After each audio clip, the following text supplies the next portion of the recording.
Hello दोस्तों, कुंदे India में channel में आप लोग को स्वागत है। तो दोस्तों आज का वीडियो बहुत इंपॉर्टेंट रहने वाला है, जो कि साइंस का एनसीईआरटी जो क्लास स्टार्ट हुआ है ना, एनसीईआरटी 9th और 10th का। तो 10th का तो आप लोग का जो भी स्टूडेंट देख रहे होंगे बराबर उनका वीडियो पूरा कंप्लीट कर दिए हैं सारा क्लास। एक दो चैप्टर बचा हुआ है तो वो भी कंप्लीट करवा देंगे। 9th स्टार्ट होने वाला है। जो स्टूडेंट नहीं देखेंगे उनके लिए मैं बता दूँ, ये आप लोग का ALP technician group D, NTPC, RPF, JEE, ये सारा के लिए आप लोग को ये क्लास है दोस्तों। जो भी देख रहे होंगे आप, जो भी स्टूडेंट प्रीवियस ईयर फॉलो करते होंगे, देखिए RPF हो गया, टेक्नीशियन हो गया, आप लोग को ALP हो गया, सारा चीज़ NTPC ग्रुप डी सारा फॉलो करता है आप लोग को। एनसीईआरटी 10th और 9th वाला ये TCS, क्योंकि सिलेबस में भी वही दिया है 9th और 10th का। तो आप लोग भी उसे फॉलो कीजिए। आप लोग को यदि नहीं मालूम होगा तो मैं बता दूँ दोस्तों, मैं आप लोग को ये मैं एक्टेड हूँ। ये ID कार्ड आप लोग के लिए इसलिए मैं दिखाता हूँ ताकि आप लोग मोटिवेट होकर आप लोग ज़्यादातर पढ़ाई कीजिए, और ये भी आप लोग को ID कार्ड अपने गले में लगाइए। तो 24-25 में ये ID कार्ड जरूर अपने गले में लगाइए दोस्तों। इसी कारण मैं ID कार्ड को आप लोग को दिखाता हूँ। चलो दोस्तों, आप लोग का आज यही चैप्टर होने वाला है, जो कि 9th क्लास का है। क्या है 9th क्लास का? ये एनसीईआरटी बुक का है चैप्टर, जो कि आप लोग देख रहे होंगे। तो ये 9th क्लास का चैप्टर नंबर 6 होगा, जो कि उत्तक का। ठीक है, तो बहुत इंपॉर्टेंट चैप्टर है दोस्तों। यहाँ क्वेश्चन आप लोग को यहीं से सिर्फ देखने को मिल जाएगा एग्जाम में। 5 चैप्टर से आप लोग को देखने को मिल जाएगा। बहुत इंपॉर्टेंट चैप्टर है। अब तक का जितना भी क्लास हो चुका 9th में चैप्टर में, तो अब तक जितना भी चैप्टर 9th में सबसे ज़्यादा इंपॉर्टेंट ये चैप्टर है। तो ये इसको आप लोग को मिस नहीं करना है, पॉइंट बाय पॉइंट समझिएगा दोस्तों। आप लोग बहुत सारे स्टूडेंट बोलते हैं PDF चाहिए PDF, बट आप लोग वीडियो नहीं देखते हैं। वीडियो देखिएगा तभी PDF मिलने वाला है। ऐसे PDF आप लोग को नहीं मिलने वाला। आप लोग PDF सिर्फ देख लेते हैं, वीडियो देखने का काम ही नहीं करते हैं। बहुत चीज़ आप लोग को समझ ही नहीं पाते हैं, तो फिर उस तरह फिर काम नहीं चलने वाला है ना। तो फिर पूरा वीडियो देखिए, PDF सिर्फ नहीं देखिए। ठीक है, तो आप लोग के लिए मैं नोट्स प्रोवाइड करता हूँ। इस तरह का ओरिजिनल नोट्स आप लोग को कोई भी नहीं देने वाला है। आप लोग के लिए सिर्फ हेल्प के लिए इतना करता हूँ। फिर भी आप लोग बहुत सारे स्टूडेंट ऐसे हैं कि अपना चालाकी करते हैं। चालाकी कीजिएगा तो फिर दूसरा भी चालाकी करने आता है ना, तो उस तरह का चालाकी नहीं करना है आप लोग को। वीडियो को पूरा देखिए। ये है आप लोग का, देखिए 9th का एनसीईआरटी जो कि चैप्टर आप लोग को ये चलेगा। आप लोग बोलते हैं कौन सा बुक है, तो ये बुक देख लीजिए। इस तरह का 9th एनसीईआरटी आता है, ऑफिशियल एनसीईआरटी है ये। ठीक है, तो किसी का नहीं है लिखा हुआ, ये ऑफिशियल एनसीईआरटी है जो कि आता है पूरा इंडिया के तरफ से। जो एनसीईआरटी होता है, जो ऑफिशियल एनसीईआरटी रहता है, वही है। देख लीजिएगा, ये 9th क्लास का एनसीईआरटी आप लोग के लिए। तो ये चैप्टर आज ये सब होने वाला है, आप लोग देख रहे होंगे वीडियो में। तो ये बहुत ही इंपॉर्टेंट चैप्टर है दोस्तों। यहाँ से बहुत सारे क्वेश्चन आते हैं। हम यहाँ कन्फ्यूजन भी बहुत सारा होता है एग्जाम में। तो ये चीज़ आप लोग को पूरा अच्छे से याद करना पड़ेगा, ताकि आप लोग को एग्जाम में कन्फ्यूजन ना हो। तो चलिए आप लोग के लिए वीडियो शुरू करता हूँ। आप जो भी स्टूडेंट अभी 10th क्लास का नहीं देखे होंगे, तो उनका चैप्टर एकदम ख़त्म हो चुका है। वही 2-3 चैप्टर मात्र में बचा है 10th क्लास का एनसीईआरटी का। तो सारा चीज़ आप लोग को प्ले लिस्ट बना दिए हैं, वहाँ से जाके देख लीजिएगा। आप लोग क्या करना है, सर्च करना है कुंदन इंडियन रेलवे लिखना है यूट्यूब में। ठीक है, वहाँ पे जाके फिर लोगो आएगा मैं फ़ोटो के साथ, उस फोटो पे क्लिक कीजिए। फिर आएगा यहाँ पे वीडियो आएगा, फिर आप लोग का आएगा शॉर्ट्स आएगा, फिर यहाँ पे आएगा प्ले लिस्ट। तो प्ले लिस्ट पे से आप लोग को क्या करना है, उस पर टाइप करना है। प्ले लिस्ट पे आप लोग को जब चूज कीजिएगा तो उसके बाद नीचे आप लोग का आ जाएगा क्या, वहाँ पे आ जाएगा आप लोग को ये एनसीईआरटी 10th का पूरा प्ले लिस्ट। तो उसी में 9th का भी है और 10th का भी है। तो आप लोग जाके ज़रूर देख लीजिएगा, ताकि आप लोग को ये सारा चीज़ आप लोग को समझ आए। तो 10th क्लास का भी देख लीजिएगा, 9th क्लास का भी हो चुका है 5 चैप्टर। तो ये 6ठा चैप्टर है दोस्तों। चलिए आज का वीडियो यहीं शुरू करता हूँ। हेलो दोस्तों, जो भी स्टूडेंट रेलवे टेक्नीशियन का तैयारी कर रहे हैं उनके लिए ये बुक आप लोग देख रहे होंगे। ये टेक्नीशियन ग्रेड 3 का है दोस्तों, जो कि प्रैक्टिस बुक है आप लोग के लिए दोस्तों। तो ये बुक आप लोग ले सकते हैं टेक्नीशियन ग्रेड 3 के लिए।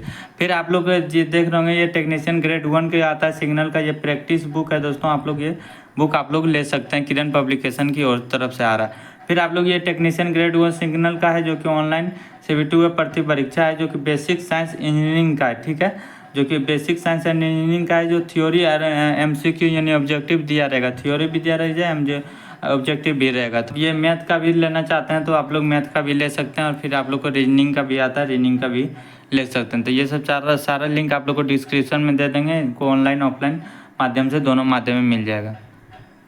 तो चलिए दोस्तों, आप लोग के लिए वीडियो स्टार्ट करते हैं। तो जो भी इंपॉर्टेंट पॉइंट होगा सिर्फ उसी को हम रीड करने वाला हूँ, बहुत सारे पॉइंट को आप लोग को जितना भी सारा पॉइंट है आलतू फालतू उसको मैं रीड नहीं करूँगा, यानी आलतू फालतू नहीं है लेकिन समझने का है दोस्तों, लेकिन फिर भी जो इम्पोर्टेंट है सिर्फ उसी को मैं रीड करते जाऊँगा। जैसे यहाँ पे लिखा गया कि हमने पिछले अध्याय में आपने पढ़ा कि सभी जीवित प्राणी या पौधे कोशिकाओं के बने होते हैं। पिछला अध्याय में आप लोग चैप्टर 5 पढ़े होंगे।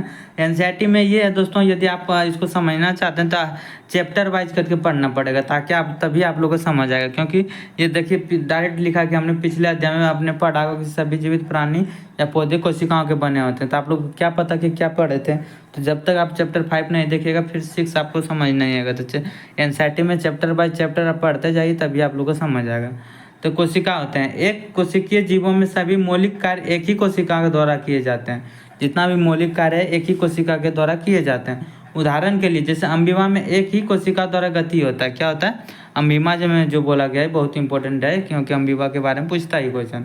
तो अम्बिवा में एक ही कोशिका द्वारा गति होती है। भोजन लेने की क्रिया को गैसीय विनिमय और उत्सर्जन क्रिया संपन्न की जाती है। बोले कैसे किया जाता है, तो ये भोजन करने की क्रिया में गैसीय भी करता है, विनिमय भी करता है और उत्सर्जन क्रिया भी संपन्न की जाती है। लेकिन बहुकोशिकीय जीवों में ये क्या अम्बिवा डायरेक्ट बोला गया कि एक कोशिकीय जीव है। ठीक है, तो ये क्वेश्चन पूछता है अम्बिवा कैसा है, एक कोशिकीय या बहुकोशिकीय। तो ये सब क्वेश्चन आप लोग को अच्छे से ये सब पॉइंट को नोट करना है, ताकि क्वेश्चन आप लोग को छूटे नहीं। ठीक है, तो बहुकोशिकीय जीवों में जैसे बताया गया है कि जो लेकिन बहुकोशिकीय जीवों में लाखों कोशिकाएं होती है।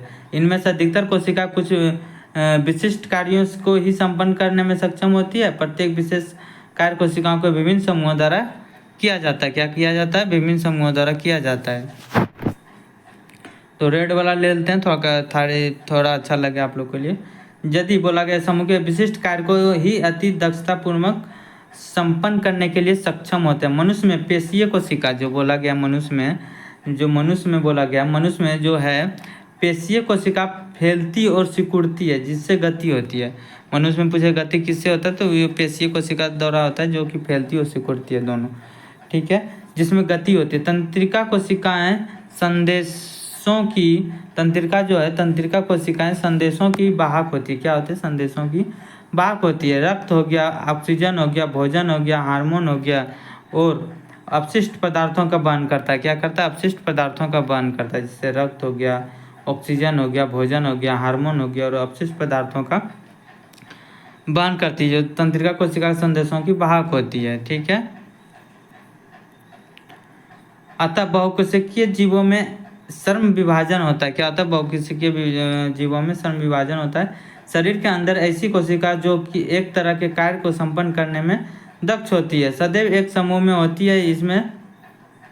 इससे ज्ञात होता है कि शरीर के अंदर एक निश्चित कार्य के निश्चित स्थान पर कोशिका के एक अपशिष्ट समूह द्वारा संपन्न किया जाता है। क्या किया जाता है, संपन्न किया जाता है। कोशिका का यह एक समूह उत्तक कहलाता है। क्या कहलाता है, एक उत्तक कहलाता है।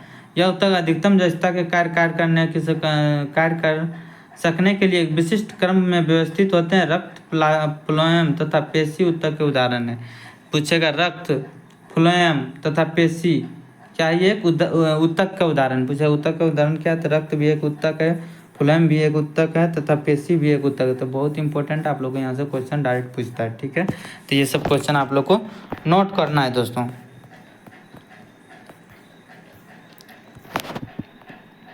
फिर चलते हैं आप लोग के लिए, जैसे वे कोशिकाएं जो आकृति में एक समान होती है तथा किसी कार्य को एक साथ संपन्न करती है, समूह में एक उत्तक का निर्माण करती है। वो क्या करेगा, एक ही कार्य को करता है, एक समान ही होती है, तो वो क्या है, उत्तक का निर्माण करती है।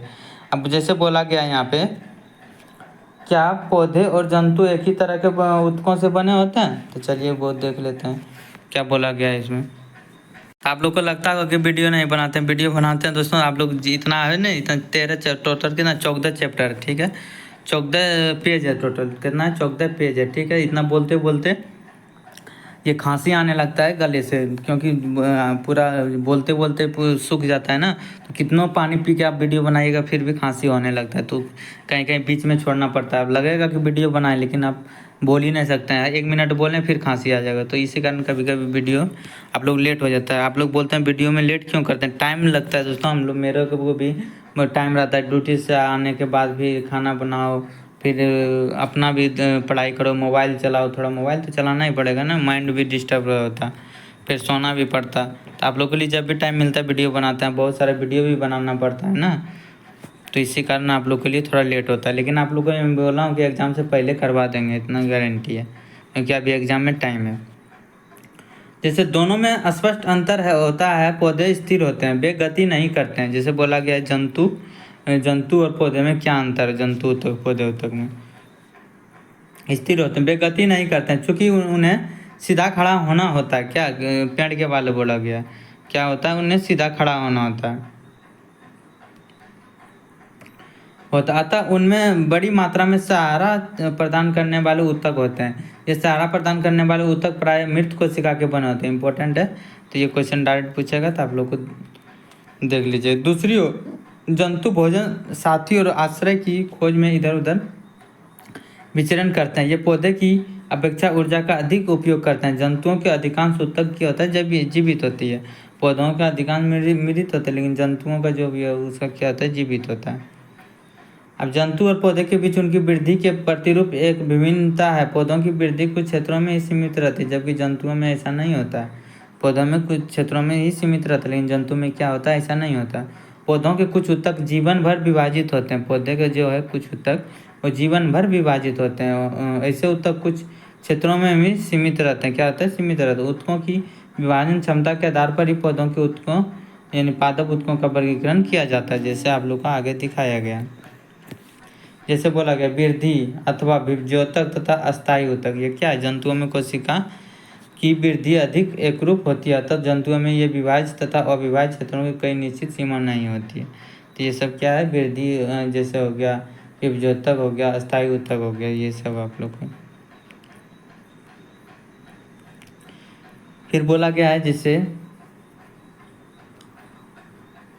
तो इधर उतना इम्पोर्टेंट पॉइंट नहीं है दोस्तों, आप लोग देख लीजिएगा, वीडियो रोक के भी आप लोग इसको पढ़ सकते हैं अच्छे से। जैसे यहाँ पे दिखाया गया पादप ऊतक के बारे में, विभज्योतक ऊतक के बारे में क्या समझाया गया। देखिए ये क्या बोला गया, प्याज के मूल में वृद्धि हो रहा है। क्या हो रहा है, प्याज के मूल में देखिए ये क्या हो रहा है, वृद्धि हो रहा है।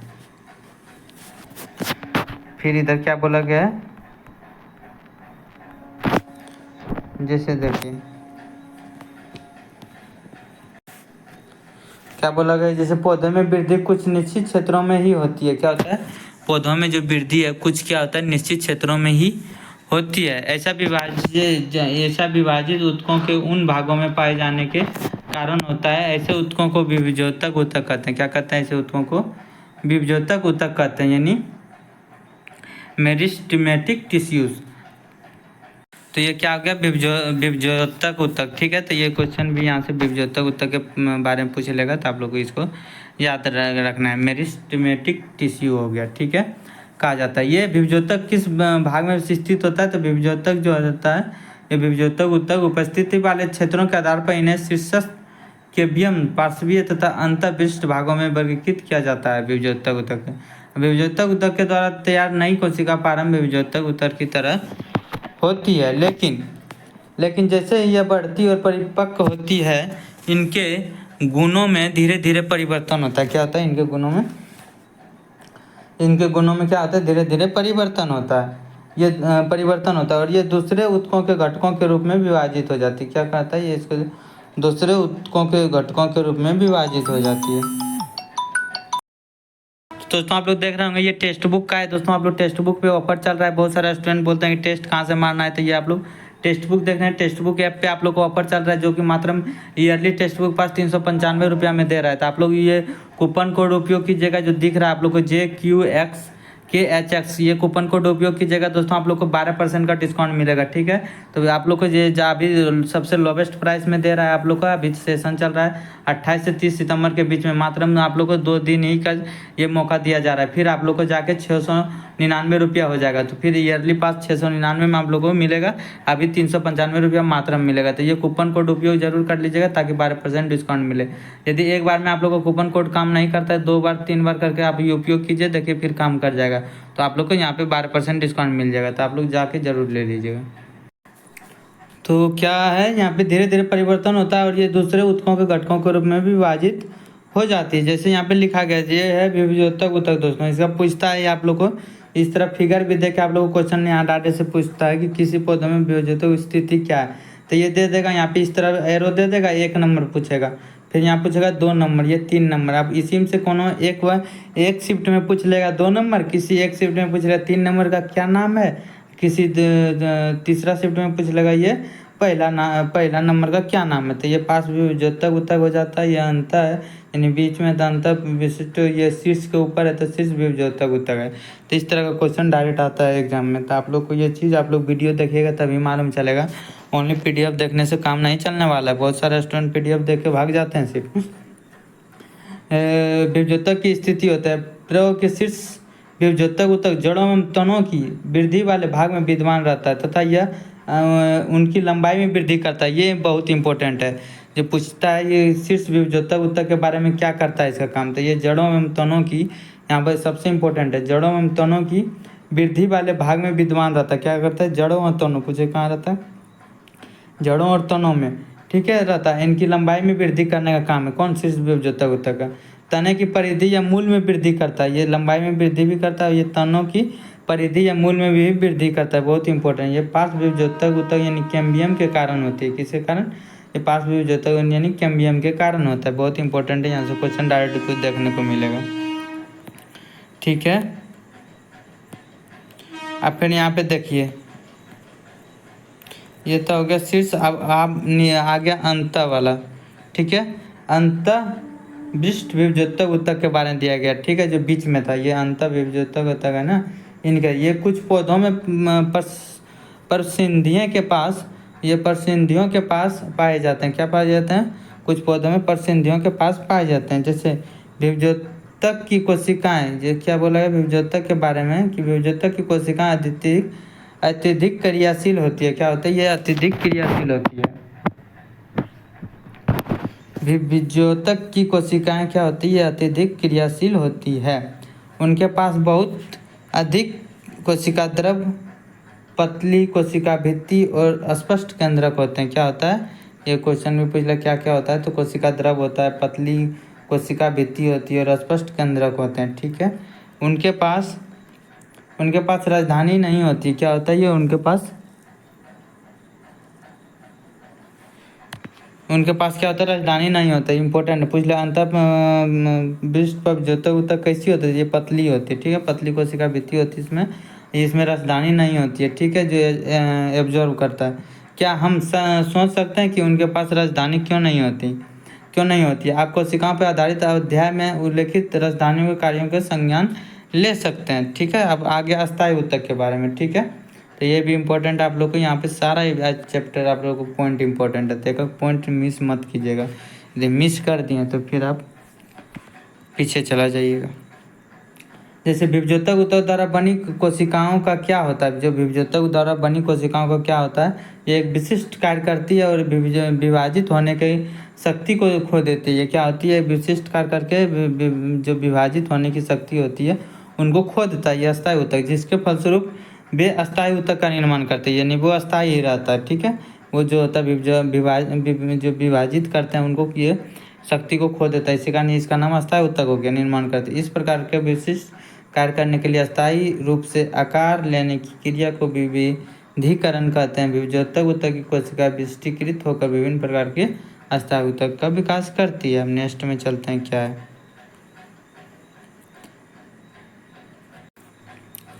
जो ये फिगर में दिखा रहा है तने का सेक्शन काटिए, देख लीजिए यहाँ पे क्या क्या है। ये जो है कि आप लोग को ये जाइलम फ्लोएम के बारे में बताया गया कि जाइलम इस तरह होता है, फ्लोएम इस तरह होता है, एपिडर्मिस इस तरह होता है, ये ट्राइकोम इस तरह होता है। ये नेक्स्ट में पढ़ने के बाद ये आप चीज़ मालूम चलेगा। चलिए आप लोग पढ़ लेते हैं पहले इधर, तो ये आप वीडियो रोक के पढ़ सकते हैं समझने के लिए दोस्तों, ताकि आप लोग को ज़्यादा समझ आए। तो हो गया, अब ये इधर चलते हैं, जो सरल अस्थायी ऊतक के बारे में बताया गया, ठीक है, सरल अस्थायी ऊतक के पॉइंट के बारे में। तो चलिए सरल अस्थायी ऊतक भी देख लेते हैं। एपिडर्मिस के नीचे कोशिकाओं की कुछ परतें होती है, ठीक है, एपिडर्मिस जो है उनके नीचे कुछ परतें होती है जिसे सरल अस्थायी ऊतक कहते हैं। क्या कहते हैं, ये सरल अस्थायी ऊतक कहते हैं। पेरेन्काइमा सबसे अधिक पाए जाने वाले सरल अस्थायी ऊतक। ये इंपॉर्टेंट क्वेश्चन आप लोग को पूछता है कि कौन सबसे अधिक सरल अस्थायी ऊतक है, तो पेरेन्काइमा सबसे अधिक पाई जाने वाली अस्थायी ऊतक है। यह पतली कोशिका भित्ति वाली सरल कोशिका का बना होता है। यह जीवित कोशिका, ये कैसा जीवित कोशिका है, तो ये भी पूछता है पेरेन्काइमा। इसमें पैर है तो पैर तो चलेगा, तो चलने का ट्रिक बना लीजिएगा, जीवित है पेरेन्काइमा। पेरेन्काइमा में पैर है ना, पैर लिखा गया देखिए, पैर से क्या होगा, जो चलेगा तो वो क्या होगा, जीवित ही रहेगा ना, तो पेरेन्काइमा क्या होगा, ये जीवित कोशिका है। तो इस तरह ट्रिक बना कर भी याद कर सकते हैं। ये प्राय बंधन मुक्त होती है। क्या होता है, ये बंधन मुक्त होती है। बंधन मुक्त, बंधन में रहता है तो कहाँ जीवित रहता है, बंधन में मुक्त रहेगा तब तो रहेगा। बंधन मुक्त होती है तथा इस प्रकार के ऊतक की कोशिका के मध्य काफी रिक्त स्थान होता है। क्या होता है, ये काफी रिक्त स्थान वाले पेरेन्काइमा। ठीक है, तो ये क्वेश्चन आता है आप लोग को, तो ये बहुत इंपॉर्टेंट। पेरेन्काइमा में क्या होता है, ये काफी रिक्त स्थान पाए जाते हैं। ये ऊतक प्राय भोजन का भंडारण भी करते हैं। क्या कहते हैं, ये भोजन का भंडारण भी करते हैं। जैसे दिखाया कि विभिन्न प्रकार के सरल ऊतक होते हैं। सरल ऊतक क्या क्या है, पेरेन्काइमा, कोलेन्काइमा और आप लोग को दिखने को मिलेगा। तो ये है आप लोग के लिए पेरेन्काइमा, ये आप लोग के लिए कोलेन्काइमा। ठीक है, तो देखिए पेरेन्काइमा में आंतरिक स्थान है ना, आंतरिक स्थान अंतरकोशिकीय स्थान रहता है। ठीक है, इसकी भित्ति क्या होती है, मोटाई होता है। इसमें केंद्रक होता है, राजधानी होता है, कोशिका भित्ति होती है। किसमें, कोलेन्काइमा में। तो इसका भी फिगर आप देख लीजिएगा क्या क्या होता है। Epidermis, hypodermis, cortex, endodermis, pericycle, phloem, cambium, metaxylem, protoxylem, मज्जा किरण, जाइलम, सम्मान बंडल, पीत, बहुत सारी चीज़ें। ठीक है, तो ये चीज़ देख लीजिएगा।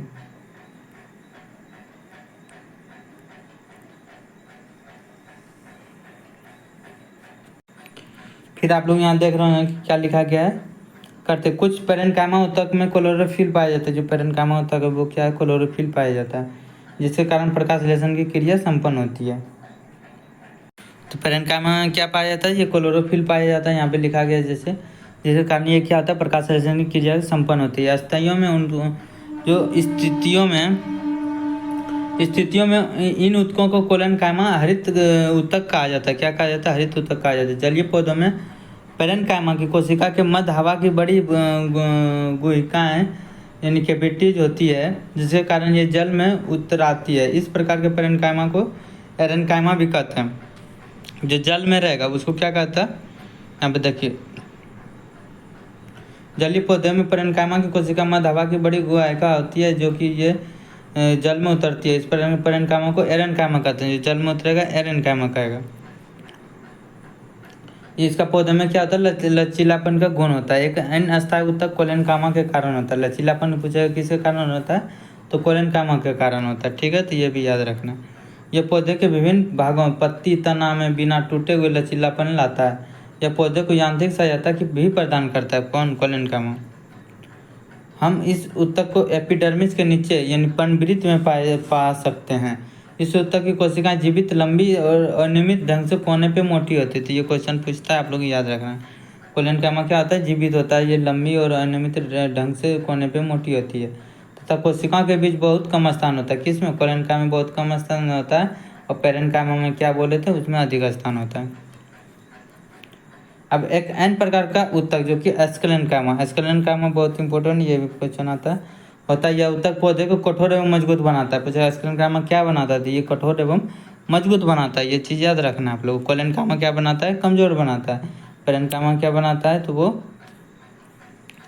उसमें ज़्यादा स्थान बीच में रहता है। ठीक है, अब फिर आ गया, ये मजबूत बनाता है। ठीक है, कौन, एस्केलेन्काइमा। हमने नारियल के रेशेयुक्त छिलके को देखा होगा, तो पूछेगा एस्केलेन्काइमा किस में पाया जाता है, नारियल में। तो ये बहुत ही फेमस एग्जाम्पल है, तो ये चीज़ आप लोग को याद रखना है।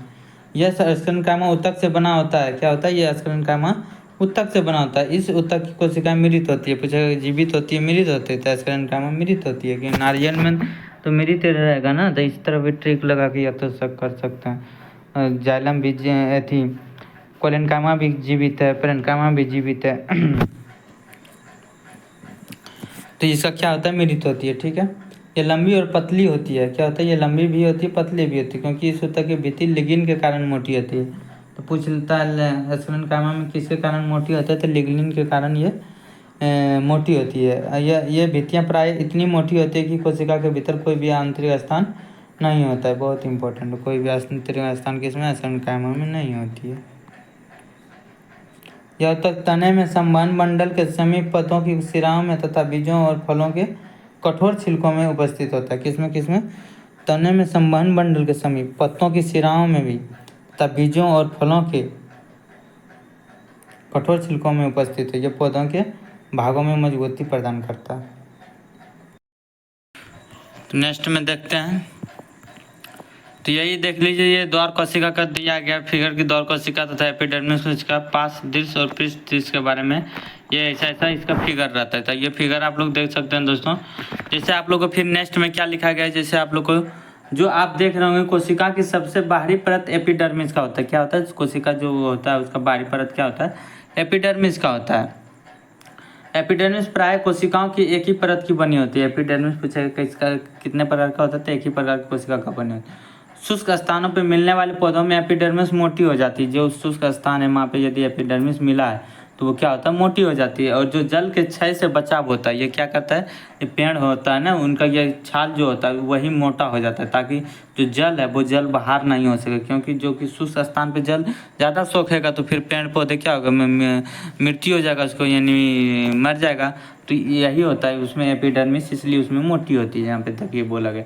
शुष्क स्थानों में मिलने वाले पौधों में एपिडर्मिस क्या होता है, ये मोटी हो सकती है। जो जल के क्षय से बचाव हेतु महत्वपूर्ण है। पौधे की पूरी सतह एपिडर्मिस से ढकी रहती है। पौधे की पूरी सतह क्या होता है, एपिडर्मिस से ढकी रहती है। ये पौधे के सभी भागों में रक्षा करती है। पौधे के सभी भागों की रक्षा करती है। एपिडर्मल कोशिका पौधों की बाह्य सतह पर प्राय एक मोम जैसी जल प्रतिरोधी परत बनाती है। क्या होता है, एक मोम जैसी जल प्रतिरोधी परत बनाती है। ये जल क्षय के विरुद्ध यांत्रिक आघात तथा परजीवी कवक के प्रवेश से पौधों की रक्षा करती है। क्या करता है, ये जल क्षय के विरुद्ध यांत्रिक आघात तथा परजीवी कवक के प्रवेश से पौधों की रक्षा करती है। क्या करते हैं, परजीवी कवक के प्रवेश से ये पौधों की रक्षा करती है। क्योंकि एपिडर्मल कोशिकाओं का उत्तरदायित्व रक्षा करने का है। एपिडर्मल कोशिकाओं का उत्तरदायित्व क्या है, रक्षा करने का। अतः इसकी कोशिकाएं बिना किसी अंतःकोशिकीय स्थान के अछिनन परत बनाते हैं। क्या होता है, ये इनकी कोशिका जो होता है अंत अछिनन परत बनाती है। अधिकांश एपिडर्मल कोशिका अपेक्षाकृत क्या होता है, चपटी होती है। अधिकांश जो एपिडर्मल कोशिका है वो अपेक्षाकृत क्या होता है, चपटी होती है। सामान्यतः उनकी बाह्य तथा पार्श्व भित्तियाँ उनकी आंतरिक भित्तियों से जो होता है, बाह्य पार्श्व भित्तियाँ और उनका आंतरिक भित्तियों से मोटी होती है। क्या होता है, ये मोटी होती है। पत्ती की एपिडर्मिस में हम छोटे छोटे छिद्रों को देख सकते हैं। पत्ती जो है, जो पत्ती है, वो पेड़ पौधे का पत्ती जो है, एपिडर्मिस से हम छोटे छोटे छिद्रों को देख सकते हैं। उसमें छोटे छोटे छिद्र होता है ना, जैसे ऐसे करके। तो भाई छोटे छोटे छिद्र के बारे में बोलता है। उन्हें क्या बोलेगा, तो जो पत्ती में छोटे छोटे छिद्र वो अस्टोमेटा होता है। क्या होता है, वो अस्टोमेटा कहते हैं। जो कि चित्र आप लोग 6.5 यानी 6.5 का आप लोग का 6.5 ये है 6.5 जो ये छिद्र छोटा छोटा दिख रहा है ना, ये बीच में जो दिख रहा है वही एस्टोमेटा। ये देखिए बीच में, ये देखिए बीच, ये क्या, ये एस्टोमेटा है, ठीक है। ये देखिए बीच में, ये देखिए बीच में, ये क्या है, देखिए एस्टोमेटा है। तो क्या है, वो एस्टोमेटा है। तो कहाँ पे हम लोग पढ़ रहे थे, यहाँ पे देख लीजिए, ये क्या एस्टोमेटा है, ठीक है। जो कि आप लोग चित्र इतना में एस्टोमेटा को दो विक्र के आकार की होती है। ये कैसे आता है, दो विक्र के यानी किडनी के आकार की कोशिकाओं के घेरे रहती है, जिन्हें रक्षी कोशिकाएं भी कहते हैं। उनको तक वहाँ पे लिखा भी गया था, रक्षी कोशिकाएं भी कहते हैं। ये कोशिकाएं वायुमंडल से गैसों का आदान प्रदान करता है। ये क्या करता है, वायुमंडल से जो भी गैसों का वो क्या करता है, आदान प्रदान करने के लिए आवश्यक हैं। बाष्पोत्सर्जन यानी बाष्प के रूप में पानी का निकलना, बाष्पोत्सर्जन जो है बाष्प के रूप में पानी निकलना की क्रिया को भी एस्टोमेटा के द्वारा होती है। क्या होता है, बाष्पोत्सर्जन यानी बाष्प के रूप में पानी का निकलना भी क्रिया को एस्टोमेटा के द्वारा होता है। तो तो यहाँ पे देखिए रक्षी कोशिका भी है ना, जो बाहर में दिख रहा है, वही है रक्षी कोशिका। फिर नेक्स्ट में चलते हैं, क्या लिखा गया है। जैसे यहाँ पे जड़ों की एपिडर्मल कोशिका पानी की सोखने का कार्य करती है। साधारणतः उनमें बाल जैसे प्रबद्ध होते हैं, जिसमें जड़ों की कुल अवशोषक सतह बढ़ जाती है तथा उनकी पानी सोखने की क्षमता में वृद्धि होती है।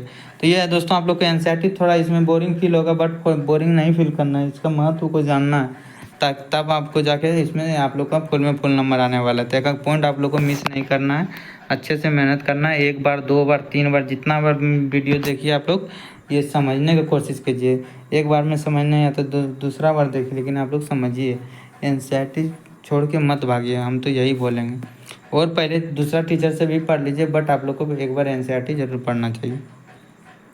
मरुस्थलीय पौधों की बाहरी सतह वाले एपिडर्मिस में क्यूटिन पूछ लेता है। ये मरुस्थलीय पौधों में बाहरी सतह वाले एपिडर्मिस में क्या होता है, क्यूटिन होता है। ये एक जल अवरोधक रासायनिक पदार्थ है। क्या है ये क्यूटिन जो है, ये जल अवरोधक रासायनिक पदार्थ लेप होता है। क्या हम इसका कारण सोच सकते हैं? तो चलिए आप लोग को बताते हैं। जैसे जैसे वृक्ष की आयु बढ़ती है, उसके बाह्य सुरक्षात्मक ऊतकों में कुछ परिवर्तन होता है। क्या होता है परिवर्तन? द्वितीयक विभजोतक की एक पट्टी में कॉर्टेक्स में होती है। क्या होता है? जो द्वितीय विभजोतक होता है, एक पट्टी जो कॉर्टेक्स में होती है, क्वार्क नामक कोशिका की परतों की बनी होती है। क्या होता है? कॉर्टेक्स जो क्वार्क नामक कोशिका की परतों की बनी होती है। इन छालों की कोशिकाएं मिलित होती है। क्या होता है? मिलित होता है। ये बिना अंतःकोशिकीय स्थान के व्यवस्थित होती है। इनकी भित्ति सुबरीन पूछा है, इसका क्या बदना बार पूछ चुका है, तो ये चीज़ याद रखना है। इसका सुबरीन की होती है, नामक पदार्थ होता है जो इन छालों को हवा एवं पानी के लिए अभेद बनाता है। क्या होता है? अभेद बनाता है। ये सुबरीन आप लोग को याद रखना है, सुबरीन का होता है इनका कोशिका भित्ति। देख रहे होंगे ये रक्षी ऊतक आप लोग को, ये छाल कोशिका, ये फटी हुई एपिडर्मिस है। फिर रक्षी ऊतक के बाद ये क्या है? जटिल अस्थायी ऊतक। क्या है ये? जटिल अस्थायी ऊतक। जैसे जो कि एक ही तरह के दिखाई देते हैं। जटिल अस्थायी ऊतक क्या होता है? एक ही तरह के दिखाई देते हैं। ऐसे ऊतकों को साधारण अस्थायी ऊतक कहते हैं। क्या कहते हैं? ये साधारण अस्थायी ऊतक कहते हैं। जो एक ही तरह के दिखाई देते हैं उसे क्या कहते हैं? वो साधारण अस्थायी ऊतक कहते हैं। एन प्रकार के अस्थायी ऊतक को जटिल ऊतक कहते हैं। जो एन प्रकार का उन्हें क्या कहते हैं? जटिल ऊतक कहते हैं। जटिल ऊतक एक से अधिक प्रकार की कोशिकाओं से मिलकर बने होते हैं। ये इंपॉर्टेंट है, यहाँ से क्वेश्चन पूछता है। जटिल ऊतक कैसे बने रहेगा? एक से अधिक प्रकार की कोशिकाओं से मिलकर बने होते हैं। ये सभी एक साथ मिलकर एक इकाई की तरह कार्य करता है। जैसे जाइलम, ये जटिल अस्थायी ऊतक है। फोलम, ये क्या है? जटिल अस्थायी ऊतक है। कौन? जाइलम और फोलम, दो वो है जो कि जटिल अस्थायी ऊतक है। इसी प्रकार जटिल ऊतक के उदाहरण है, इन दोनों के संवहन ऊतक भी कहते हैं। जगह जाइलम और फोलम को क्या कहते हैं? ये संवहन ऊतक भी कहते हैं। और ये मिलकर संवहन बंडल का भी निर्माण करते हैं। संवहन ऊतक जटिल पौधों की एक विशेषता है, जो कि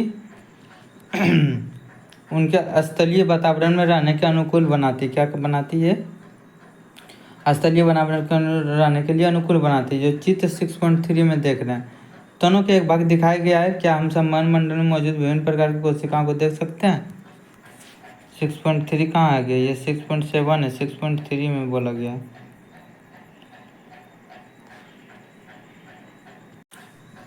तो क्या तनों के एक भाग दिखाई गया है, जो कि हम संवहन मंडल में मौजूद विभिन्न प्रकार की कोशिकाओं को देख सकते हैं। जैसे जाइलम ट्रेकिड जो जाइलम ट्रेकिड वाहिनिकाएं हैं, जो उनका वाहिकाएं जाइलम पैरेन्काइमा, ये चार देखिए क्या क्या देखिए आप लोग समझिए पहले। जो कि जाइलम ट्रेकिड है उनको, यानी ब्रैकेट में आप लोग बोला गया, इसको वाहिनिका भी बोलते हैं। एक वाहिका होता है, एक जाइलम पैरेन्काइमा होता है, ठीक है, जो कि इतना इतना में आप लोग को दिखाया गया है। फिर आ गया जाइलम फाइबर रेसे से मिलकर बना होता है। जो जाइलम होता है, यहाँ पे देखिए लिखा गया है तसी, और जो जाइलम है ये फाइबर रेसे से मिलकर बना होता है। किसके बना होता है? फाइबर रेसे से मिलकर बना होता है। ट्रेकिड एवं वाहिका की कोशिका भित्ति मोटी होती है। ट्रेकिड जो है उनके वाहिका कोशिका जो मोटी होती है, और इनमें से कई परिपक्व कोशिका मिलित होती है। क्या होता है? इनमें से कई परिपक्व कोशिका मिलित होती है। ट्रेकिड और वाहिकाएं की संरचना नलिकाकार होती है। इनके द्वारा पानी और खनिज लवणों का ऊर्ध्वाधर संवहन होते हैं। क्या होता है? ये पानी और खनिज लवणों का ऊर्ध्वाधर संवहन होता है। पेरेन्काइमा भोजन का संग्रह करता है। क्या कहता है? पेरेन्काइमा जो है भोजन का संग्रह करता है। जाइलम फाइबर रेशे मुख्यतः सहारा देने का कार्य करता है। जाइलम जो है फाइबर रेशे के द्वारा मुख्यतः सहारा देने का कार्य करता है। फ्लोएम जो है 5 प्रकार के अवयवों से बना हुआ है। फ्लोएम पूछा कितने प्रकार? तो 5 प्रकार का। अब कौन कौन है देखिए, देख लेते हैं। सबसे पहले चालनी कोशिका है, फिर चालनी नालिका, इंपॉर्टेंट है ये याद रखना। चालनी कोशिका, चालनी नालिका, साथी कोशिका, फ्लोएम पेरेन्काइमा तथा फ्लोएम रेशो से मिलकर बना होता है। ये क्वेश्चन पूछ लेता है आप लोग को, तो ये चीज़ ध्यान में रखना है। जालिका नलिका छिद्रित भित्ति से, जो चालनी नालिका है छिद्रित भित्ति वाली तथा निकाल कर जो वाली तथा नलिकाकार कोशिका होती है। फ्लोएम पत्तियों से भोजन के पौधों के विभिन्न भागों में तक पहुँचाता है। बहुत इंपॉर्टेंट फ्लोएम का काम पूछ लेगा। तो फ्लोएम जो है भोजन के पौधे, जो भोजन को जो है पौधे के विभिन्न भागों तक पहुंचाता है। जो उसका भोजन है वो क्या आता है, फ्लोएम जो क्या करता है वो विभिन्न भागों में पहुंचाता है। ये चीज़ आप बोलिएगा हम भूल जाते हैं। तो देखिए फ से फ्लोएम, अब फ से क्या है भोजन को, यानी भोजन के पौधे के विभिन्न भागों में पहुंचाता है। तो वो पॉफो में भो आता है, तो उस तरह याद रख सकते हैं। जौ से जाइलम, जौ से जल को पहुंचाता है, इस तरह भी याद रख सकते हैं। फ्लोएम रेशों को छोड़कर फ्लोएम कोशिका जीवित कोशिका होती है। पूछा कौन इसमें से मृत है? तो फ्लोएम रेशा जो है वो मृत है, सब सारा जीवित है। ठीक है।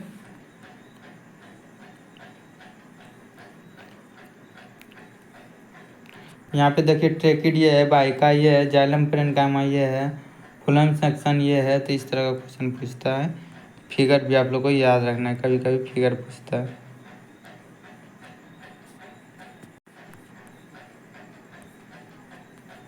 फिर आगे जंतु कोशिका, कौन आगे? जंतु ऊतक आगे, जंतु टिश्यू।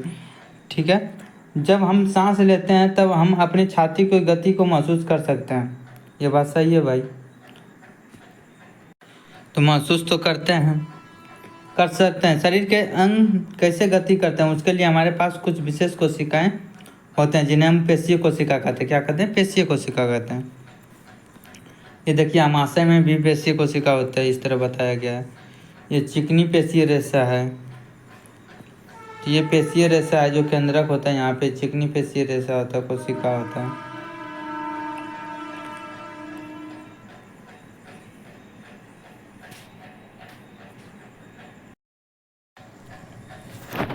तो फिर दिखा गया कि कोशिका का जो है, कोशिकाओं का फैलना और सिकुड़ना अंगों की गति का प्रदान करता है। ठीक है। जब हम सांस लेते समय हम ऑक्सीजन लेते हैं तो यह ऑक्सीजन कहाँ चली जाती है, कहाँ से जाती है? यह फेफड़ों के द्वारा अवशोषित की जाती है तथा रक्त के साथ शरीर के सभी कोशिकाओं तक पहुँच जाती है। कोशिकाओं की ऑक्सीजन की आवश्यकता क्यों होती है? माइटोकॉन्ड्रिया का कार्य इस प्रश्न के हल के लिए एक संकेत देता है, जिसके बारे में हम पिछले क्लास में यानी पढ़ चुके हैं। ऐसा बता रहा है। रक्त अपने स्थान जो है, रक्त अपने साथ विभिन्न पदार्थों को शरीर में एक स्थान से दूसरे स्थान तक ले जाता है। कौन करता है? ये तो ब्लड करता है। ठीक है दोस्तों, तो ये सब चीज़ आप लोग को ध्यान रखना है। उदाहरण के लिए जैसे ये भोजन और ऑक्सीजन को भी सभी कोशिकाओं तक पहुंचाता है। कौन? ब्लड के काम बोल रहा है। तो ये क्या करता है? ये सब कार्य पहुंचाता है। ये शरीर के सभी भागों से अपशिष्ट पदार्थों को एकत्र कर यकृत यानी किडनी तक उत्सर्जन के लिए पहुंचाता है। कौन? ब्लड करता है। तो ये सब सारा काम ब्लड कर रहा है। ठीक है। तो ये क्वेश्चन भी पूछ लेगा कभी कभी कि ये कैसे कैसे करता है। तो उत्सर्जन का भी कार्य करता है। रक्त और पेशीय दोनों ही हमारे शरीर में पाए जाने वाले ऊतकों के उदाहरण। पूछे रक्त क्या है? तो वो भी ऊतक है और ये पेशी भी ऊतक है। उनके कार्य के आधार पर हम विभिन्न प्रकार के जंतु ऊतकों के बारे में विचार कर सकते हैं। जैसे कि एपिथेलियम, जो कि बताया गया कि एपिथेलियमी ऊतक जो है, एपिथेलियम ऊतक ये संयोजी ऊतक है, पेशीय ऊतक तथा तंत्रिका ऊतक भी है। जो कि ऐसे ऐसे जो ऊतक है, जो जंतु ऊतक कौन कौन सा है, तो ये याद रखिएगा, इंपॉर्टेंट है।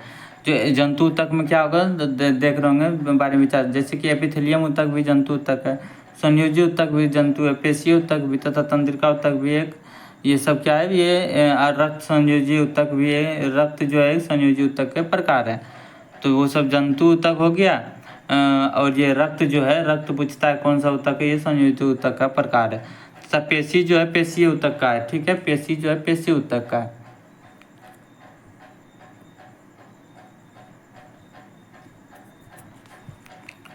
फिर नेक्स्ट में चलते हैं जो कि एपिथेलियम ऊतक के बारे में बताया गया। जंतु के शरीर को ढकने या बाह्य रक्षा प्रदान करने वाले जो बाह्य रक्षा करता है, शरीर को ढकने वाले बाह्य रक्षा करने वाले ऊतक को एपिथेलियम ऊतक कहते हैं। ये शरीर को ढकता है और बाह्य रक्षा को भी ये प्रदान करता है।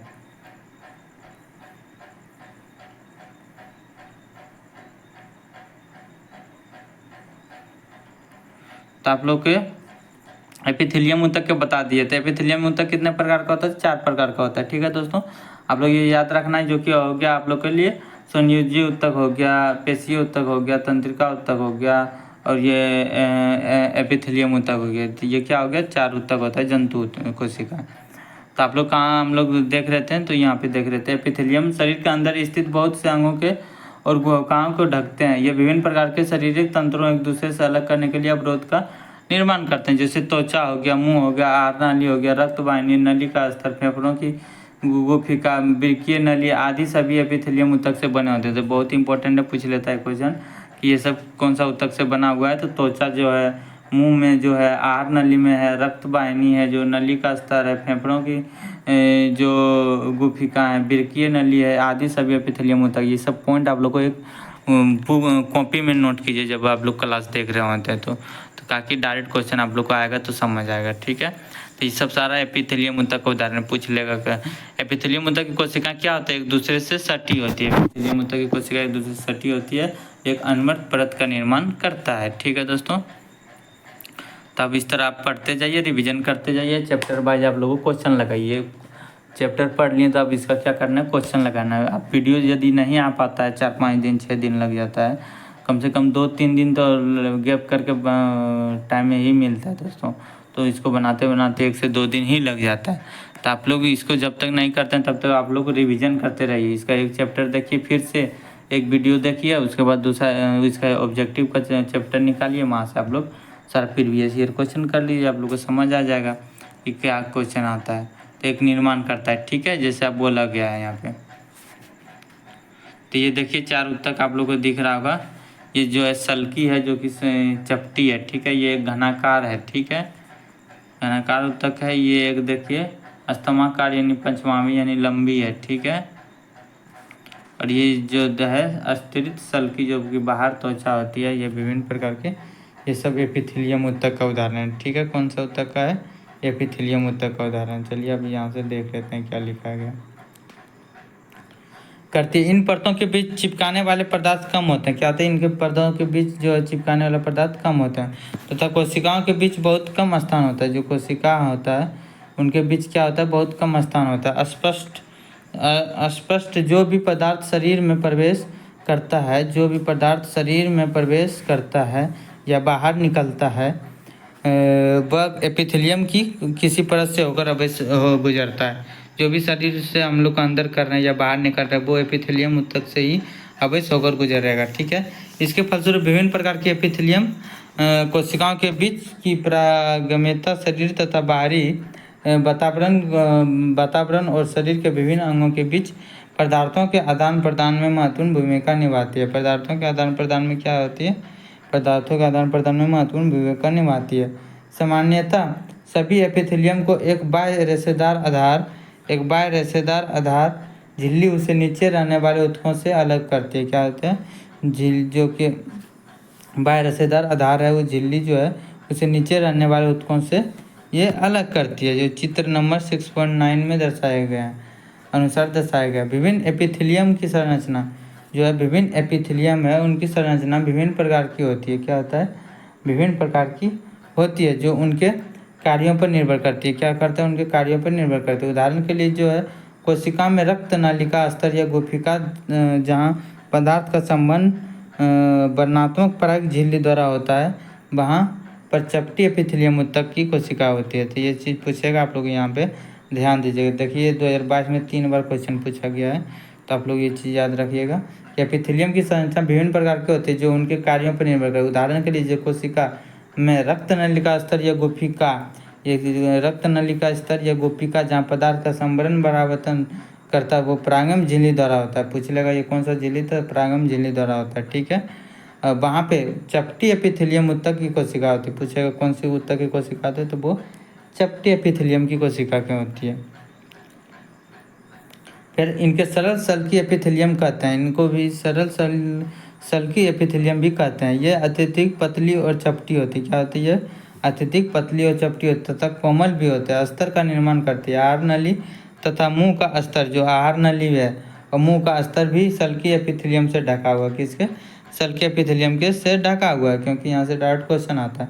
शरीर का रक्षात्मक कवच अर्थात त्वचा इन्हीं सल्की एपिथेलियम से बनी होती है। पूछ लिया कभी ये त्वचा किससे बनी होती है, शरीर का जो ढका हुआ वो रक्षात्मक कवच किसके बनी होती है, तो ये सल्की एपिथेलियम से बनी होती है। तथा त्वचा की एपिथेलियम कोशिका इनको कटने तथा फटने से बचाने के लिए कई परतों में व्यवस्थित होती है। कटने फटने से बचाने के लिए कई परतों में व्यवस्थित होती है।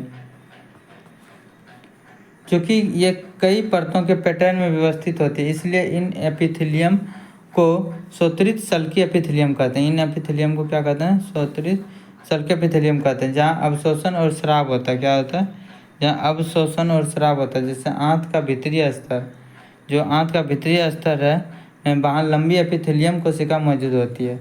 यह स्तमाकार एपिथेलियम अवरोध को पार करने में सहायता प्रदान करता है। श्वास नली में जो स्तमाकार एपिथेलियम ऊतक होता है, तो ये चीज़ थोड़ा डीप है, आप लोग को यहाँ पे कन्फ्यूजन होगा, क्वेश्चन भूलिएगा, तभी यहाँ से क्वेश्चन भी पूछता है। जानता है कुछ ये चैप्टर है जो इम्पोर्टेंट है, क्योंकि ये बॉडी से रिलेटेड है ना, तो इसी कारण ये पे आप लोग को ज़्यादा ध्यान देना है, इस पर ज़्यादा क्वेश्चन आता है।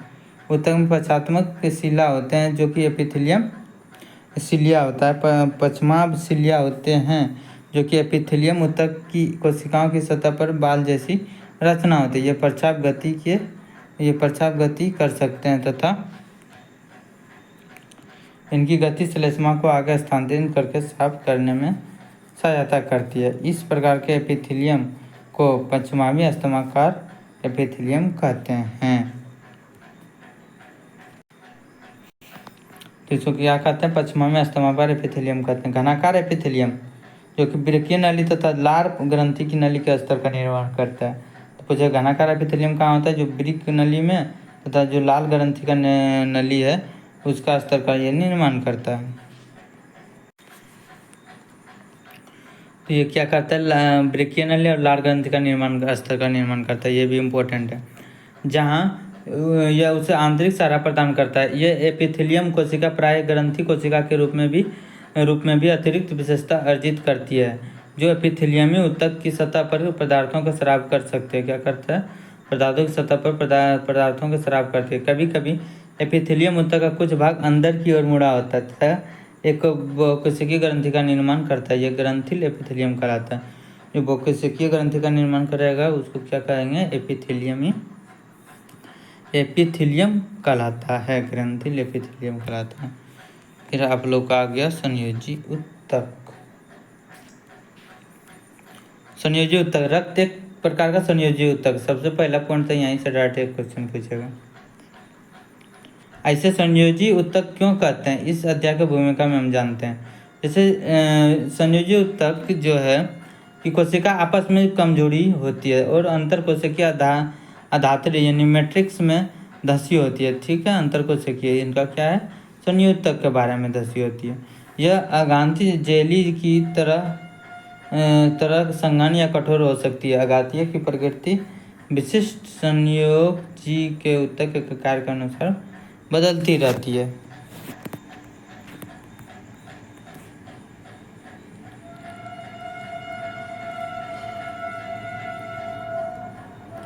फिर आगे रक्त तरल अघात्री भाग को प्लाज्मा कहते हैं। ठीक है, रक्त के तरल अघात्री भाग को प्लाज्मा कहते हैं। प्लाज्मा में लाल रक्त कणिका यानी आरबीसी, श्वेत रक्त कणिका यानी डब्ल्यूबीसी तथा प्लेटलेट्स निलंबित होता है। यह चीज़ आप लोग को ध्यान रखना। प्लाज्मा में कौन कौन सा निलंबित है? जो कि आरबीसी है, डब्ल्यूबीसी है, प्लेटलेट्स इसमें निलंबित है। प्लाज्मा में प्रोटीन, नमक तथा हार्मोन में भी होते हैं। प्लाज्मा में जो है प्रोटीन, नमक तथा हार्मोन भी होते हैं। रक्त गैस क्या होता है? नमक तथा जो प्रोटीन, नमक तथा हार्मोन भी होते हैं। किसमें? प्लाज्मा में। रक्त गैसों, शरीर के पचे हुए भोजन, हार्मोन और उत्सर्जित पदार्थों को शरीर के एक भाग से दूसरे भाग में ये क्या करता है? संवहन करता है। उसके बाद चलते हैं नेक्स्ट में क्या लिखा है। ये देख आप लोग फिगर देख लीजिएगा, थोड़ा जूम कर देता हूँ। ये फिगर देख लीजिएगा आप लोग, यहाँ पे जैसा लिखा गया ये लिम्फोसाइट है, ये मोनोसाइट है, ये प्लेटलेट है, इस तरह बताया विभिन्न श्वेत रक्त कणिका है WBC के बारे में, ठीक है। ये कोशिका द्रव है, तो ये फिगर आप लोग देख सकते हैं। ये RBC का फिगर है दोस्तों, जो कि हेबर्स ने लिखा है। ये उपास्थि कोंड्रोसाइट है, ये कचाव अदार्ती है, ये सूक्ष्म ने लिखा है, ठीक है। ये RBC के बारे में बताया गया। ये आप लोग को एडिपो यानी वसा साइट है, तो इसका अभी नेक्स्ट में पढ़ने को मिलेगा आप लोग को। ये जो फिगर 6.10 ये संयोजित ऊतक के प्रकार है। विभिन्न रक्त कणिका है, सहित अस्थि है, कचाव उपास्थि है, वसामय ऊतक है, एरियोल ऊतक है। क्या है? एरियोल ऊतक भी है। फिर नेक्स्ट में चलते हैं, क्या लिखा गया है जो कि आप लोग देख रहे होंगे। ये अस्थि संयोजी ऊतक का एक अन्य उदाहरण है। ये अस्थि जो है एक संयोजी ऊतक का एक उदाहरण है। ये पंजर का निर्माण करता है, शरीर को आकार प्रदान करती है, यह मांसपेशियों को सहारा देती है। ये क्या करता है? मांसपेशियों को भी सहारा देती है और शरीर के मुख्य अंगों को सहारा देती है। क्या करते हैं? और शरीर के मुख्य अंगों को सहारा देती है, मुख्य अंगों को सहारा देती है। यह ऊतक मजबूत और कठोर होता है। यह ऊतक क्या होता है? मजबूत और कठोर होता है। अस्थि कार्यों के लिए इन गुणों के क्या उपयोग है? अस्थि कार्यों के लिए इन गुणों का क्या उपयोग है? अस्थि कोशिकाएं कठोर अगात्री में धसी होती है। क्या होता है? ये अस्थि कोशिकाएं जो है कठोर अगात्री में धसी होती है, जो कैल्शियम तथा फास्फोरस से बनी होती है। क्या होता है? जो कैल्शियम तथा फास्फोरस से बनी होती है, फास्फोरस से बनी होती है। दो अस्थियां, क्या बताया गया है कि दो अस्थियां आपस में एक दूसरे से एक अन्य संयोजी ऊतक जिसे स्नायु यानी अस्थि बंधन, क्या बोलते हैं? अस्थि बंधन तंतु कहते हैं। जो दो अस्थियां आपस में एक दूसरे से जुड़े होते हैं, जो इसी को लिंगामेंट कहते हैं, ठीक है। ये क्वेश्चन डायरेक्ट आप लोगों के एग्जाम में आएगा, तो बोलेगा अस्थियों से अस्थियों के बीच जो जॉइंट को क्या कहते हैं? तो वो लिंगामेंट, इसको हिंदी में स्नायु बोलते हैं, ठीक है। तो ये क्वेश्चन डायरेक्ट आप लोग को लिंगामेंट और स्नायु हिंदी में भी कभी कभी दे देता है, तो आप लोग को ज़्यादातर लिंगामेंट याद रहता है, ठीक है। टेंडन और लिंगामेंट, तो आप लोग हिंदी में भी थोड़ा याद कर लीजिएगा, ना तो इंग्लिश कर लीजिएगा, वहाँ पे एग्जाम में हो गया। लैंग्वेज चेंज करने का देता है, तो आप लोग वहाँ पे चेंज कर लीजिएगा, तो ये आप लोग को नंबर पॉइंट हो जाए। जब भी आप यदि एग्जाम हॉल में बैठते हैं तो वहाँ पे कोई भी क्वेश्चन यदि हिंदी में समझ नहीं आ रहा है तो थोड़ा इंग्लिश करके आप लोग देख लीजिए, ताकि आप लोग वो क्वेश्चन गलत ना हो और समझ सकें आप। फिर नेक्स्ट में क्या लिखा गया है? कहते हैं से जुड़ी होती है। यह ऊतक बहुत लचीला एवं मजबूत होता है। क्या होता है? यह ऊतक लचीला और मजबूत होता है, जो कि लिंगामेंट के बारे में बताया गया। स्नायु में अगात्री बहुत कम होती है और अस्थियों से जोड़ती है। ये क्या करता है? अस्थियों को अस्थियों से जोड़ती है। कौन? लिंगामेंट।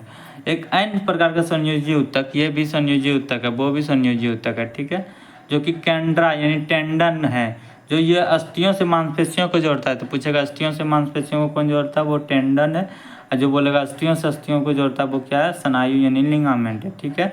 इसको क्या बोलता है? कंडरा हिंदी में बोलता है, टंडन बोलता है इसको। अस्थियों से मांसपेशियों को जोड़ता है। कंडरा मजबूत तथा सीमित लचीलेपन वाले रेशेदार ऊतक होते हैं।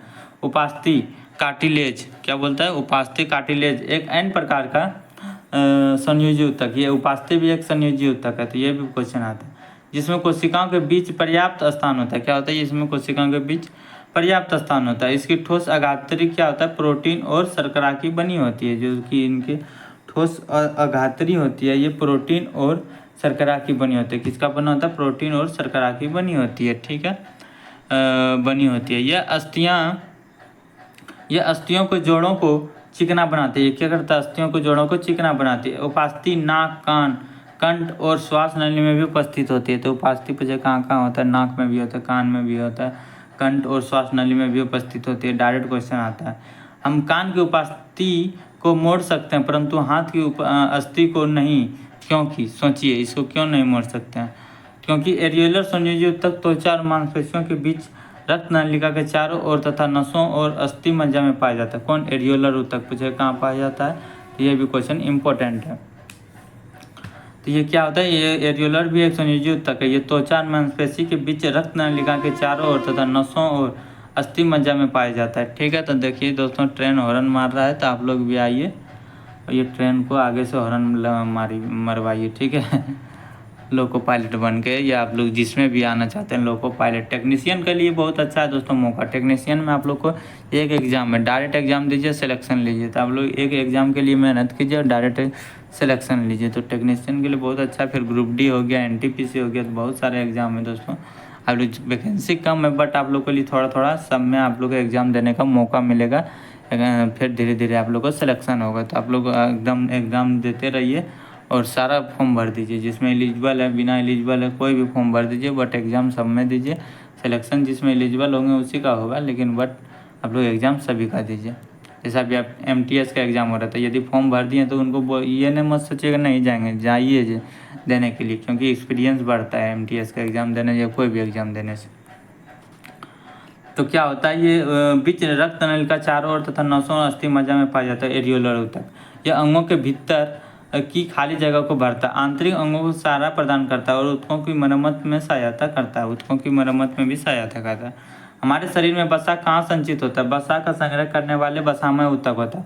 ये क्वेश्चन डायरेक्ट पूछा है, वसा का संग्रह करने को कौन होता है? एक वसामय ऊतक के होते हैं। त्वचा के नीचे आंतरिक अंगों के बीच पाया जाता है। पूछा वसामय ऊतक कहाँ? त्वचा के नीचे आंतरिक अंगों में पाया जाता है। इस ऊतक की कोशिकाएं वसा की गोलिकाओं से भरी होती है। क्या होता है? इस ऊतक की कोशिकाएं वसा की कोशिकाओं से भरी होती है। वसा संग्रहित होने के कारण यह ऊष्मीय कुचालक का कार्य भी करता है। ये वसा संग्रहित होने के कारण क्या करता है? यह ऊष्मीय कुचालक का भी कार्य करता है। किसका कार्य करता है? ऊष्मीय कुचालक का भी कार्य करता है।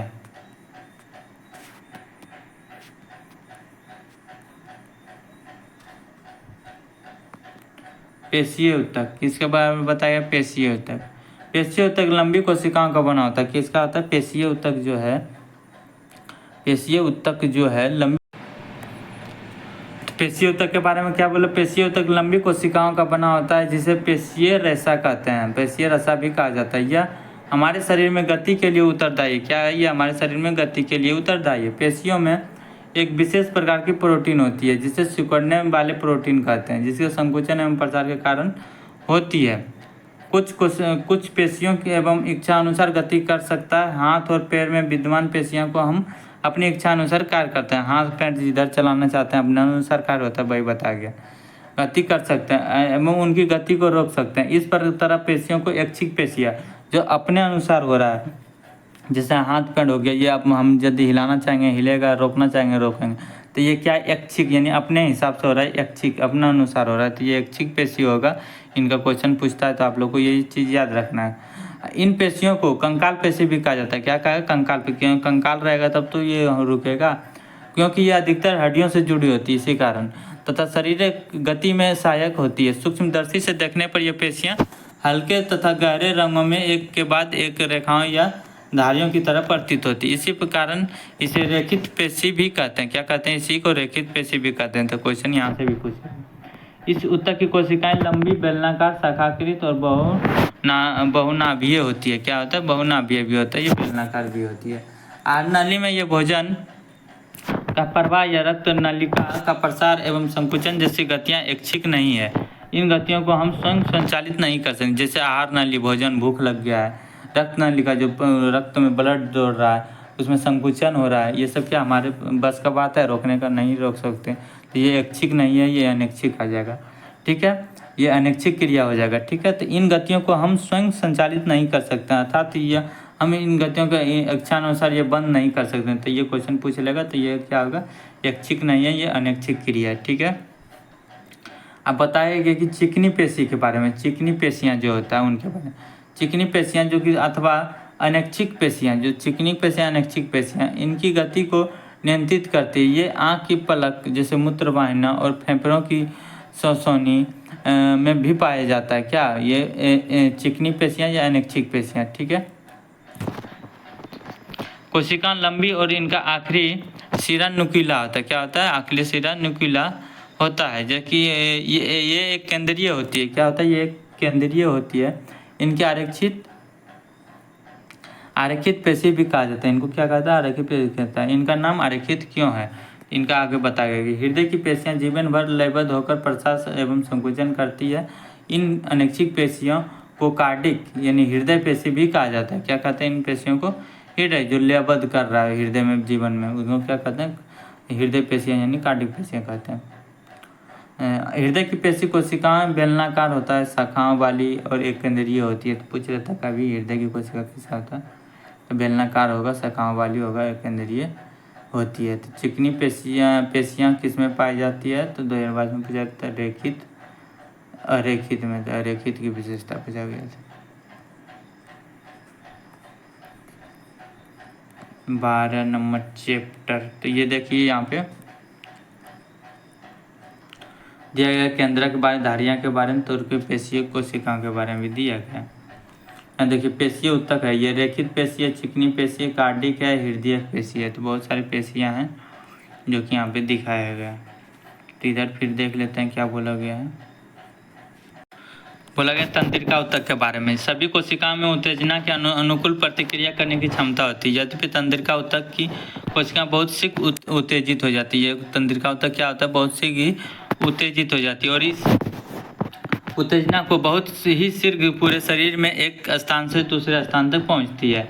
मस्तिष्क, मेरुरज्जु तथा तंत्रिकाएं सभी तंत्रिका उत्तक की बनी होती है। क्या होता है, ये पूछ लेगा मस्तिष्क हो गया, मेरुरज्जु हो गया तथा तंत्रिका सभी क्या तंत्रिका उत्तक की बनी होती है। तो दोस्तों ये सब तो क्वेश्चन आप देखते ही हैं, लेकिन आप लोग को ये क्या करना है, टेस्ट लगाना बहुत जरूरी है।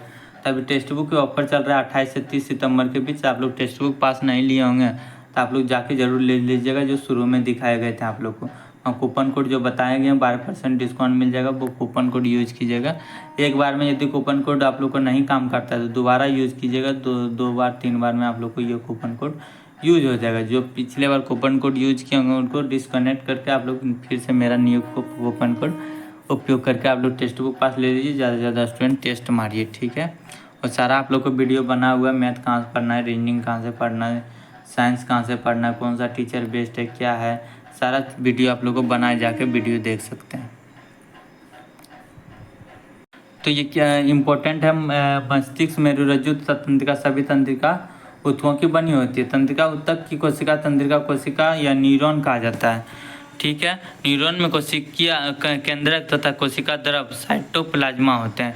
इससे लंबे पतले बालों जैसी शाखाएं निकली होती है, ठीक है। प्राय प्रत्येक न्यूरॉन में इस तरह का एक लंबा प्रबंध होता है, जिसको हेक्सोन कहते हैं। क्या कहते हैं, जिनको हेक्सोन कहते हैं। चलिए आप लोग को दिखाएगा कहते हैं। तथा बहुत सारे छोटी छोटी शाखाएं वाली प्रबंध होता है, उसको डेंड्रॉइड कहते हैं। यहाँ से भी क्वेश्चन पूछता है, आप लोग को डायरेक्ट याद रखना है। एक तंत्रिका कोशिका 1 मीटर तक लंबी होती है। क्या होता है, 1 मीटर होती है सकती है। बहुत सारे तंत्रिका रेशे जो कि संयुजक के द्वारा एक साथ मिलकर एक तंत्रिका का निर्माण करते हैं। जैसे ये 10th में आप लोग को बड़ा फिगर में दिखाया गया था, लेकिन आप लोग को यहाँ थोड़ा छोटा में दिखाया। यही है डेंड्रॉइड, देख रहे होंगे यहाँ पे लिखा गया ना, जिसको हेक्सोन कहते हैं। किसको, प्रत्येक न्यूरॉन में इस तरह का एक लंबा प्रबंध होता है, जिसको क्या कहते हैं, हेक्सोन कहते हैं। ये केंद्रक हो गया, बीच में ये कोशिकाएं हो गया, ठीक है। जो आप लोग को ये याद रखना है। शक्ति, बहुत सारे तंत्रिका रेशे संयोजी उत्तक के द्वारा एक साथ मिलकर एक ही तंत्रिका का निर्माण करते हैं। पूछा गया न्यूरॉन तंत्रिका उत्तक की इकाई। तंत्रिका रेशे से गुजरने वाली संवेदना को तंत्रिका संपंदन कहते हैं। तंत्रिका का संपंदन हमें इच्छा अनुसार अपनी पेशियों की गति करने में सहायता करता है। सहायता करता है। तंत्रिका तथा पेशीय उत्तक का कार्यात्मक संयोजन प्राय सभी जीवों में क्या होता है, सभी जीवों में मौलिक है। साथ ही यही संयोजन उत्तेजना अनुसार जंतुओं की गति का भी प्रदान करता है। क्या करता है, ये गति का भी प्रदान करता है। तो आपने क्या सीखा दोस्तों, वही बताया गया कि आपने क्या सीखा। तो इम्पोर्टेंट रहता है ये भी आप लोग को, आपने क्या सीखा। तो चलिए आप लोग दिखाते हैं आप लोग को क्या क्या आप लोग पढ़ चुके हैं। उत्तक कोशिका समूह होता है। ये क्या, उत्तक एक कोशिकाओं का समूह होता है। ये चीज़ है इसमें कोशिका की संरचना तथा कार्य एक समान होता है। क्या है उत्तक, क्या है, ये कोशिकाओं का बहुत सारे कोशिका से मिल के बना होता है। क्या बनता है, उत्तक बनता है। उसका संरचना क्या होता है, कार्य एक समान होता है। पौधे के उत्तक को पादप उत्तक, जो कि 2 प्रकार का होता है, विभजोत्तक तथा अस्थायी उत्तक, ठीक है। तो पादप उत्तक कितने प्रकार, 2 प्रकार, विभजोत्तक और अस्थायी उत्तक। विभजोत्तक उत्तक यानी मेरिस्टेमेटिक उत्तक एक विभजोत्तक उत्तक है तथा यह पौधों के वृद्धि वाले क्षेत्रों में पाया जाता है। कौन, विभजोत्तक उत्तक। तो डायरेक्ट क्वेश्चन पूछेगा। अस्थायी उत्तक विभजोत्तक से बनते हैं जो एक बार विभाजित होने की क्षमता खो देते हैं। इसको सरल तथा जटिल उत्तकों में वर्गीकृत किया जाता है। किसको, अस्थायी उत्तक को। जैसे पैरेन्काइमा हो गया, कोलेनकाइमा हो गया, स्क्लेरेन्काइमा हो गया। सरल ऊतकों के 3 प्रकार हैं। जैसे सरल ऊतक कौन कौन है, तो पैरेन्काइमा, कोलेनकाइमा, स्क्लेरेन्काइमा, ये 3 गो है सरल ऊतक। ये याद रखना है। पूछेगा कि जाइलम और फ्लोएम ये क्या है, ये जटिल ऊतक है। जटिल ऊतक पूछेगा तो 2 है, तो ये चीज़ याद रखना। एपिथेलियम पेशीय संयोजित तथा तंत्रिका ऊतक जंतु ऊतक है। क्या ये सब जंतु 3-4 प्रकार का एपिथेलियम पेशीय संयोजित तथा तंत्रिका ऊतक, ये जंतु ऊतक है। आकृति और कार्य के आधार पर एपिथेलियम ऊतक को सल्की, घनाकार, अस्थमाकार, रोमीय तथा ग्रंथीय श्रेणी में वर्गीकृत किया जाता है। बिल्कुल। हमारे शरीर में विद्यमान संयोजी ऊतक के विभिन्न प्रकार हैं। एरियोलर जो हमारे संयोजी ऊतक हैं, एडिपोज ऊतक, अस्थिकंडरा, स्नायु, पास्थि तथा रक्त जो कि रुधिर बोलते हैं उसको। जैसे पेशीय ऊतक के 3 प्रकार के होते हैं, रेखित हो गया, अरेखित हो गया, कार्डिक हो गया। पेशीय ऊतक के बारे में। तंत्रिका ऊतक न्यूरॉन का बना होता है, ये पूछता है क्वेश्चन, किससे बना होता है, न्यूरॉन का बना होता है, जो संवेदना को प्राप्त और संचालित करता है। ठीक है दोस्तों, तो ये अभ्यास का प्रश्न हो गया, आप लोग देख रहे होंगे। ऊतक को परिभाषित कीजिए, तो आप लोग ये देख लेंगे। आप लोग वीडियो कैसा लगा बताइएगा। वीडियो अच्छा लगा तो आप लोग ज़रूर कमेंट कीजिए दोस्तों। चैनल को सब्सक्राइब कीजिए और वीडियो को लाइक भी कीजिए। आप लोग के लिए मेहनत करते हैं, 1 से 1.5 घंटा तक अभी भी लगातार वीडियो बना रहे हैं, तब जाकर वीडियो ख़त्म हुआ है। देखिए 12 बजने वाला रात को, देखिए 11:45 में बना रहे हैं, बताइए। और फिर सुबह ही उठना हमको 6 बजे, तो कितना घंटा नींद हुआ। फिर आप लोग के लिए इतना करना पड़ता है। आप लोग बोलते हैं कि वीडियो नहीं बनाते हैं, टाइम रहने के बाद भी टाइम रहता ही नहीं। आज कुछ नहीं किया, डायरेक्ट वीडियो बना रहे हैं, समझ लीजिए। तो आप लोग के जाके भी आज चैप्टर ख़त्म हुआ, तो इसी कारण वेट कीजिए। बट हम आप लोग को एग्ज़ाम से पहले ख़त्म कर देंगे, लेकिन थोड़ा वेट करना पड़ेगा। अब अकबकाने से कुछ नहीं होता। इस तरह का ओरिजिनल नोट्स आप लोगों को कहीं यूट्यूब पे नहीं प्रोवाइड करता है, तो आप लोग को थोड़ा धैर्य रखना पड़ेगा, ताकि आप लोग, मैं आप लोग को हेल्प के लिए ही ना ये चीज़ कर रहे हैं। किसके लिए कर रहे हैं, आप लोग के लिए कोई चीज़ तो नहीं मांग रहे हैं, ना पैसा मांग रहे हैं, ना कुछ, लेकिन आप लोग को हेल्प के लिए आप लोग को PDF देते हैं, वीडियो बना के देते हैं, अपना नोट्स ओरिजिनल दिखाते हैं, ताकि स्टूडेंट को फ़ायदा हो, वो अभी सिलेक्शन हो। क्योंकि सब जानते हैं रेलवे की तैयारी कौन करते हैं, सब अपना गरीब भाई लोग ही रेलवे की तैयारी करते हैं, और कौन करते हैं, तो उसको मदद करते हैं। हम भी वही स्थान से आए हैं दोस्तों, तो हमको भी लगता है कि कोई ना कोई परेशानी में है, तो उसको मदद किया जाए।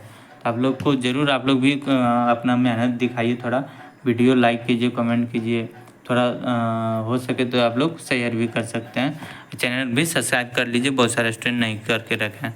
तो आप लोग का आज का वीडियो यहीं है, फिर नेक्स्ट वीडियो में मिलते हैं दोस्तों। आप लोग के लिए 10th का NCERT पढ़ लीजिएगा, 10th का साला प्लेलिस्ट बना है। टेक्स्ट बुक पास नहीं लिए होंगे तो टेक्स्ट बुक पास ले लीजिएगा। आप लोग को टेस्ट ज़्यादा लगाइए। अभी तक फॉर्म नहीं भरे हैं तो आप लोग को सेफ जोन के लिए भी वीडियो बना दिए हैं, शॉर्ट वीडियो भी बना दिए हैं, लॉन्ग वीडियो भी बना दिए हैं। आप लोग को बहुत सारे वीडियो बन गया है, जाके आप लोग कुंदन इंडियन रेलवे सर्च करके आप लोग जाके देख सकते हैं। थैंक यू दोस्तों, मिलते हैं नेक्स्ट वीडियो में।